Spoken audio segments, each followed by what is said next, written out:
ख्रिस्त में मेरे प्यारे भाइयों और बहनों, चालीसे का पहला इतवार है। बिना सोच समझ की जिंदगी अक्सर बेकार होती है। एमलेस जीवन किसी को भी पसंद नहीं है। बिना कुछ सोचे, बिना कुछ समझे जीवन जीने से हम लोग अपने जीवन में ज्यादा तरक्की नहीं कर पाते हैं। चालीसा काल, लेंटन सीजन हम सबको एक मौका देता है कि हम अपने जीवन के बारे में थोड़ा सा सोचें, थोड़ा रिफ्लेक्ट करें कि हम अपने गलतियों को दूर करते हुए एक अच्छा जीवन जीने के लिए ईश्वर की ओर मोड़े।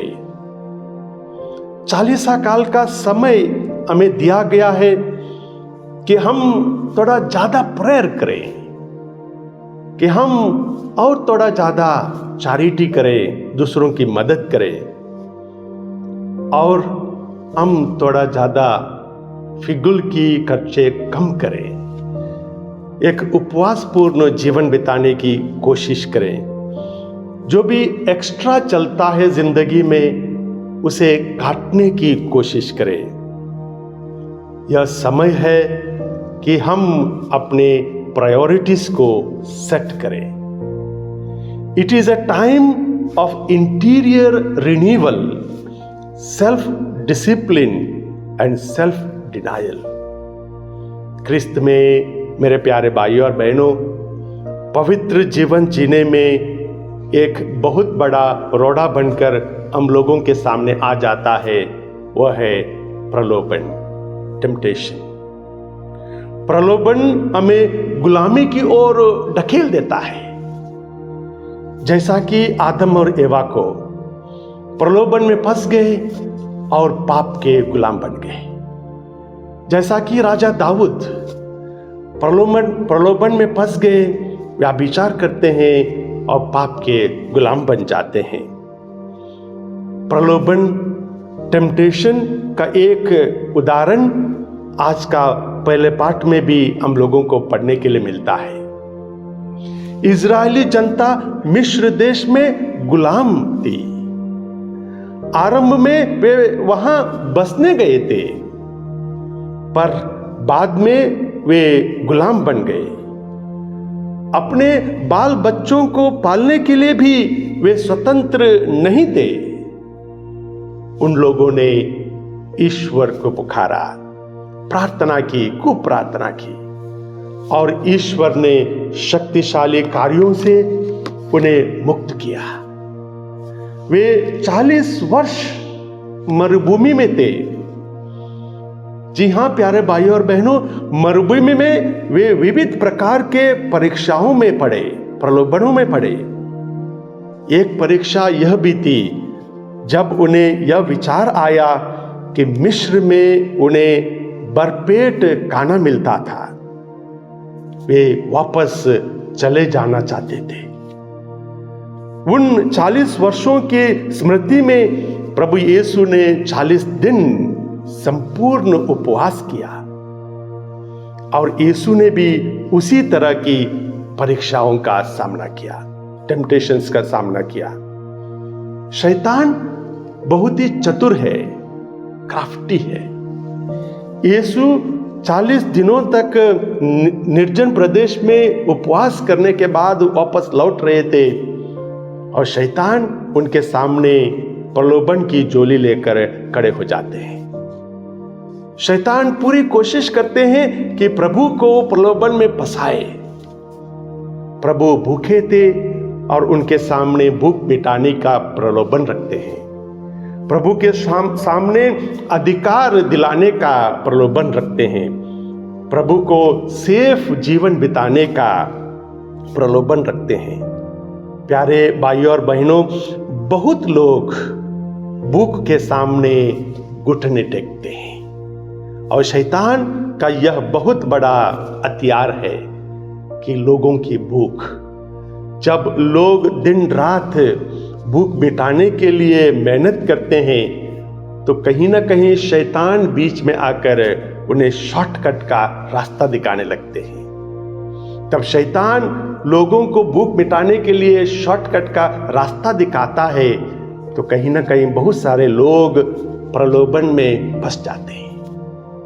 प्रभु यीशु के सामने भी शैतान शॉर्टकट का रास्ता लेकर आता है। कहता है, पत्थर यहां पर पड़े हैं, जल्दी ही उन्हें भोजन में बदल दो, रोटी में बदल दो और तुम्हारे लिए खाने का प्रबंध होगा। परंतु प्रभु शॉर्टकट का रास्ता नहीं अपनाते हैं, वह ईश्वर का वचन का सहारा लेते हैं और कहते हैं, लिखा है मनुष्य रोटी से ही नहीं जीता है। उसके बाद शैतान प्रभु यीशु के सामने दूसरा प्रलोभन रखते हैं, अधिकार, पावर। समाज में बहुत सारे ऐसे लोग भी हैं जो पावर के लिए क्रेज है, जो अधिकार लेना चाहते हैं, अधिकार को अपने जीवन में महसूस करना चाहते हैं, फेमस बनना चाहते हैं और उसे पाने के लिए कभी कभी गलत रास्ता भी अपना लेते हैं। परंतु प्रभु ऐसा नहीं करते हैं। वे शैतान को कहते हैं, लिखा है अपने प्रभु ईश्वर की आराधना करो और केवल उसी की सेवा करो। उसके बाद शैतान प्रभु के सामने सुरक्षा का, सेफ्टी का प्रलोभन सामने कर देते हैं। हम लोग जानते हैं कि सेफ्टी, सुरक्षा हम लोगों के लिए कितना इंपॉर्टेंट है। लंबी आयु तक जीना चाहते हैं, घर परिवार सुखी रहने के लिए पूरी सोच रखते हैं, बीमा पॉलिसी करते हैं, कुछ रकम बैंक में रखते हैं, कुछ पूंजी अपने पास रखते हैं और अपने तरीके से हम लोग सुरक्षित होने के लिए पूरा व्यवस्था करते रहते हैं। और जब इस भागदौड़ में रहते हैं कि सुरक्षित जीवन बिताने के लिए, कहीं ना कहीं हम लोग प्रभु को भूल जाते हैं, अपने ही ताकत पर जीने के लिए सोचते हैं। परंतु प्रभु शैतान से कहते हैं, अपने प्रभु की परीक्षा मत करो। प्यारे भाइयों और बहनों, हर रोज हम लोग प्रलोभन के रास्ते में चलते रहते हैं। जैसा कि पड़ोसी के बारे में थोड़ी सी भी स्पाइसी, थोड़ी सी भी जूसी खबर मिल जाए तो कभी कभी लगता है कि उस न्यूज को हम दूसरों के साथ बांटें, गॉसिप करें, प्रलोभन आ जाता है। जैसा कि जब ग्रोसरी शॉप में आलू, कद्दू, बैंगन ये सब खरीदने के बाद जब ग्रोसरी शॉप वाला पैसे सही से गिन नहीं पाता है, कैलकुलेट नहीं कर पाता है, कुछ पैसे कम ले लेता है, परंतु हमें पता है एग्जैक्टली अमाउंट कितना है। जब वो पैसे कम लेता है, हम धीरे से चुपके से चले जाते हैं, पैसे बचा लेते हैं। जैसा कि आजकल एग्जाम चल रही है, बच्चों के सामने प्रलोभन आ जाते हैं कि चीटिंग करने का थोड़ा सा मौका मिल गया है तो चीटिंग करूं या ना करूं। ऐसे बहुत सारे प्रलोभन है प्यारे भाइयों और बहनों, जो हम लोगों को नरक की ओर ढकेल देता है।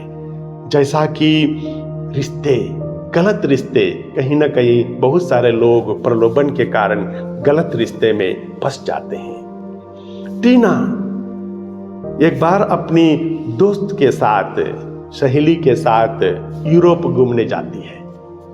काफी अमीर थी वो। उनका हस्बैंड जॉनी एक बिजनेसमैन था और वो अपनी बीवी के साथ घूमने नहीं जाता, यूरोप नहीं जाता है, क्योंकि उसका बिजनेस था, वो इंडिया में ही रह जाता है। और जब टीना पेरिस पहुंच जाती है, वहां पर वो शॉपिंग करने लगती है, तो एक शॉप में उसे एक बहुत ही सुंदर कोट दिखाई देता है। बहुत अच्छा कपड़ा था और उसे बहुत पसंद आता है। जब उसने पता कर लिया कि उस कोट का कितना दाम है, तो उसने अपने हस्बैंड को मैसेज किया। उस कोट की कीमत थी 50,000 रुपया। हस्बैंड को मैसेज करती है कि मैंने एक कोट पसंद किया है, I want to buy it and it cost 50,000 rupees. Husband Johnny तुरंत वापस मैसेज करते हैं, no price is too high, और चुप हो जाते हैं। 10 दिन के बाद टीना पूरा शॉपिंग और गुमदाम के वापस लौट आती है। शाम के वक्त घर में जब जॉनी और टीना बात कर रहे थे तो टीना अपनी पूरी कहानी बताती है, जर्नी की पूरी कहानी बताती है और उस कोट को पाने के लिए बड़ा धन्यवाद देती है। तब तुरंत जॉनी गुस्सा करते हैं, मैंने कहा था कि कोट नहीं खरीदना है, उसका दाम बहुत ज्यादा है। परंतु टीना कहती है, नहीं, आपने कोट खरीदने के लिए मुझे अलाउ किया है। तब जॉनी मैसेज खोलकर देखते हैं और लिखा हुआ था, no price is too high, no price is too high. उन्होंने एक छोटी सी गलती की थी, नो के बाद कॉमा नहीं डाला था, no price is too high. प्यारे भाइयों और बहनों, शैतान बहुत ही सटीक रूप से हम लोगों को कहीं ना कहीं प्रलोभन में फंसाता है। इसलिए चालीसा काल है कि हम प्रलोभन को मत देकर प्रभु के सानिध्य में जीवन बिताने के लिए पूरी कोशिश करें।